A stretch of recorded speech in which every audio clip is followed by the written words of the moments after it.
एक समय की बात है। एक छोटे से गांव में एक युवक रहता था जिसका नाम आरव था।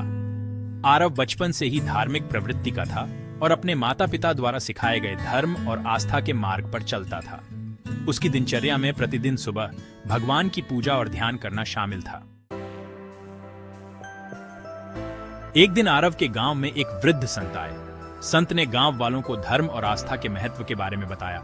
उन्होंने कहा, धर्म का वास्तविक अर्थ केवल मंदिरों में जाकर पूजा करना नहीं है, बल्कि अपने मन, वचन और कर्म से भी पवित्र होना जरूरी है। आरव संत की बातें सुनकर बहुत प्रभावित हुआ और उनसे आशीर्वाद लेने उनके पास गया। संत ने आरव से कहा, तुम्हारे भीतर एक विशेष प्रकाश है, लेकिन तुम्हें इसे पहचानने के लिए एक यात्रा पर जाना होगा। यह यात्रा न केवल शारीरिक होगी, बल्कि आध्यात्मिक भी। आरव ने संत के शब्दों को गंभीरता से लिया और अगले दिन यात्रा पर निकल पड़ा। यात्रा के दौरान आरव ने कई कठिनाइयों का सामना किया। एक बार उसे एक सूखी नदी को पार करना पड़ा। वह सोच में पड़ गया कि कैसे पार करे। तभी एक वृद्ध महिला आई और बोली, बेटा, यह नदी तो हमेशा से सूखी नहीं थी। जब लोग अपने दिल में दया और प्रेम रखते थे, तब यह नदी भरपूर जल से भरी रहती थी। आरव ने महसूस किया कि सच्ची आस्था केवल बाहरी साधनों से नहीं, बल्कि दिल की पवित्रता से जुड़ी होती है। आगे बढ़ते हुए आरव को एक अंधा व्यक्ति मिला जो रास्ता भटक गया था।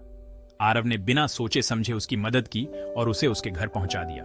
उस व्यक्ति ने आरव को धन्यवाद देते हुए कहा, सच्ची पूजा वह है जो बिना किसी स्वार्थ के की जाए। आरव धीरे धीरे समझने लगा कि संत की शिक्षा क्या थी। वह अपने अंदर के अहंकार और स्वार्थ को छोड़कर दया, करुणा और प्रेम का मार्ग अपना रहा था। उसकी यह यात्रा न केवल बाहरी थी, बल्कि उसने अपने अंदर की यात्रा भी पूरी कर ली थी। अंततः जब आरव अपने गांव लौटा, तो वह पूरी तरह से बदल चुका था। अब वह न केवल पूजा करता था, बल्कि हर प्राणी के प्रति दया, प्रेम और सम्मान का भाव रखता था। संत ने जब उसे देखा तो मुस्कुराते हुए कहा, तुमने धर्म के सच्चे मार्ग को पा लिया है। धर्म केवल नियमों और रीति रिवाजों में नहीं, बल्कि अपने दिल की पवित्रता और कर्मों की शुद्धता में है। आरव ने संत के चरणों में प्रणाम किया और जीवन भर धर्म के सच्चे मार्ग पर चलने का संकल्प लिया। इस प्रकार आरव की यह यात्रा धर्म की वास्तविक परिभाषा को समझने और आत्मा की पवित्रता को पहचानने की थी।